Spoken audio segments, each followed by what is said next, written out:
Good morning, and let's open the Bible.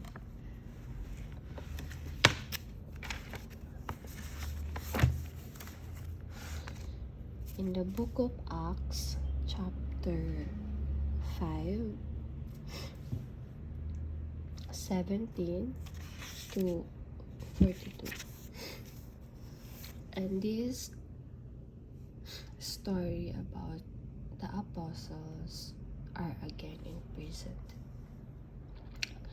And nung time po na ang mga apostles ay nasa kulungan, dumating po mga kapatid ang isang anghel sa verse 19 at binuksan nga po yung kulungan at sila po ay gustong palabasin.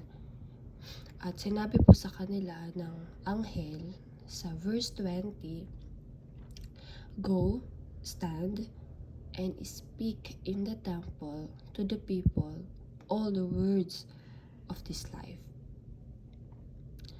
Kaya nga po mga kapatid, nung narinig ng mga apostles na ito yung salita po ng anghel ng Panginoon, sila po ay lumabas.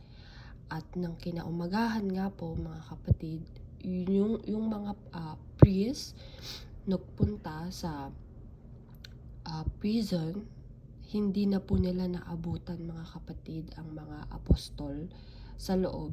Kung hindi, nakita po nila na sila po ay nangangaral mga kapatid sa labas. And to make the story short, amen, nakita natin yung kanila pong pangangaral ng may boldness sapagkat alam nila na sasamahan po sila ng ating pong Panginoon. Dahil meron dito sinabi mga kapatid ni Apostle Peter at ng mga iba pa niyang apostol na we ought to obey God rather than men. Mas nanaisin nila na sundin ang kautusan ng Panginoon kaysa sa kautusan po ng tao. Sapagkat ang ipinapangaral nila mga kapatid, amen, ay ang repentance para sa buong Israel at makamtan din naman nila ang kapatawaran sa lahat po ng kanila pong mga bawat kasalanan. At ito pong verse na babasahin ko ngayon, yung pinaka-striking verse na nagbigay sa akin ng apoy upang huwag matakot kung sakali man mga kapatid na tayo'y uusigin, na tayo'y sasaktan, at tayo'y ipapahiya dahil tayo ay nangangaral ng salita po ng ating pong Panginoon. Dahil nung time po mga kapatid na ipinag-utos na po na sila'y ibalik sa kulungan, sinabi po sa kanila na huwag na po nilang ipangaral ang doktrinang kanilang ipinapangaral mga kapatid, which is ang mga pangaral ni Hesukristo. At may sinabi po dito na sa verse 40, "And to him they agreed, and when they had called the apostles and beaten them," ito po nga mga kapatid, sila po ay sinaktan na, amen, "and they commanded that they should not speak in the name of Jesus, and let them go." In 41, and they departed from the presence of the council, rejoicing that they were counted worthy to suffer shame for His name.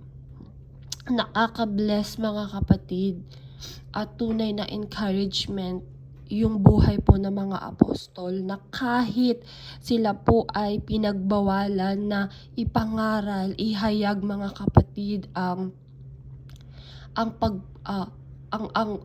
kaligtasan sa pangalan po ng ating pong Panginoon. Naroroon po mga kapatid yung tunay na kagalakan sapagkat nalalaman nila na sila ay nararapat na ipabilang mga kapatid na mga bata or mag-suffer mga kapatid dahil po sa pangalan po ng ating pong Panginoon.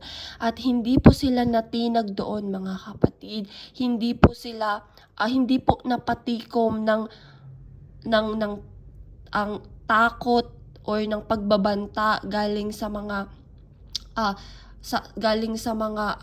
priest mga kapatid. Hallelujah. Na sila'y huminto sa pangangaral ng salita po ng ating pong Panginoon. But in 42 na nakita ko mga kapatid yung kanilang tunay na pananampalataya, ang ginawa nila, and daily in the temple and in every house, they cease not to teach and preach Jesus Christ. Nawa mga kapatid, hallelujah, ay maging ganoon din po tayo. Hindi tayo hihinto na ipangaral, ihayag ang salita ng ating pong Panginoon kahit minsan napapahiya tayo sa harapan ng pamilya natin, sa harapan ng mga katrabaho natin. Hallelujah. But be not ashamed mga kapatid of the salvation of Jesus Christ habang ito po pinapangaral natin sapagkat ito po ang kaligtasan mga kapatid na magbibigay ng tunay na pagsisisi sa mga bawat taong maidadala po natin sa paanan po ng ating pong Panginoon. Maraming salamat po. God bless everyone and to God be all the glory.